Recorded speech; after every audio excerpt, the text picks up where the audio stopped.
Muling isinusulong ni DILG Secretary John Vic Remulla ang pag-abolish sa Sangguniang Kabataan o SK. Kasunod yan na pagsuspinde sa dalawang SK chairman mula sa Makati City, kung saan isa dito ay tumanggap ng tig 20% kickback at ang isa naman ay nameke ng dokumento.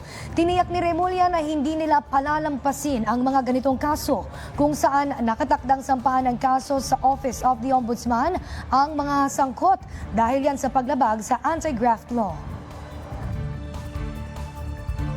Ang recommendation ko talaga dyan, kung magkaroon tayo ng constitutional change, ay abolish na ang SK. Dahil nakikita natin na naging kulturo na rin mula bata na ang corruption ay ordinaryo na lamang. Hindi namin papagpasin to para maging ehemplo na matuto naman ng SK na bata pa lang ay tumupod na sila sa kanilang katungkulan at wag nang gamitin ang kanilang katungkulan para magpayaman.